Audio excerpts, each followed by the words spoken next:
ಮನ್ರೇಗಾ ಹೋರಾಟದ್ದು ಯಾವತ್ತು sir plan ಆಗಿದೆ? ಮನ್ರೇಗಾ ಹೋರಾಟ ನಾನು ನಾಳೆ ಮಾತಾಡ್ತೀನಿ. ಇವತ್ತು ಮಾತಾಡೋದಿಲ್ಲ. ಇನ್ನ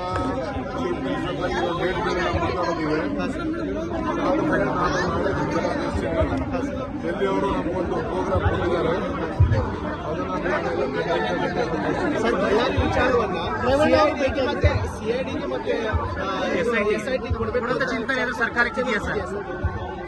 ಯಾವ ಚರ್ಚೆನೂ ನನಗೆ ಗೊತ್ತಿಲ್ಲ. ಹೋಮ್ ಮಿನಿಸ್ಟರ್, ಚೀಫ್ ಮಿನಿಸ್ಟರ್ ತೀರ್ಮಾನ ಮಾಡ್ತಾರೆ.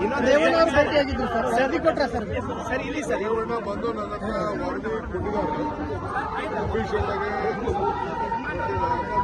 ಏನೇನು ವಿಚಾರ ಅಂತ ತಿಳಿಸಿದ್ದಾರೆ.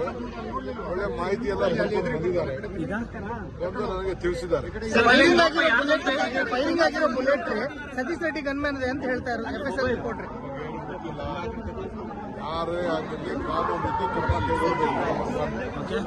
ಎರಡನೇದು ನಮ್ದು ಏನು ಅಂತ ಅಂದ್ರೆ, ಎಲ್ಲ ಕಡೆನೂ ವಿಗ್ರಹಗಳನ್ನ ಇಡ್ತಾರೆ, ಅವ್ರ ಭಕ್ತಿ ಭಾವನೆಲ್ಲ ತೋರಿಸ್ತಾರೆ.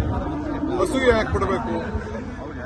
ಎಷ್ಟೋ ಕಡೆ ಆಯ್ತು, ಏನು ಬರೀ ವಾಲ್ಮೀಕಿ ಬರೀ ಒಂದು ಸಮುದಾಯಕ್ಕೆ ಸೇರಿಲ್ಲ. ವಾಲ್ಮೀಕಿ ಮಹರ್ಷಿಯನ್ನೇ ಎಲ್ಲರ ಆಸ್ತಿ. ಇವತ್ತು ನಾವು ರಾಮಾಯಣನ ವಾಲ್ಮೀಕಿ ಅವರು ಬರೆದ್ರು, ನಾವೆಲ್ಲ ರಾಮಾಯಣ ಓದಿದಿಲ್ವೇ? Janardhan Reddy Z plus security ಕೇಳ್ತಾ ಇದ್ದಾರೆ. Janardhan Reddy Z plus security ಕೇಳ್ತಾ ಇದ್ದಾರೆ.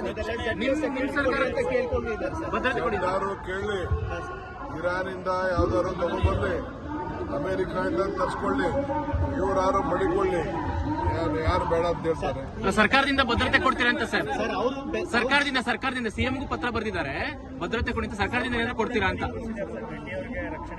ಬಹಳ ಸಂತೋಷ.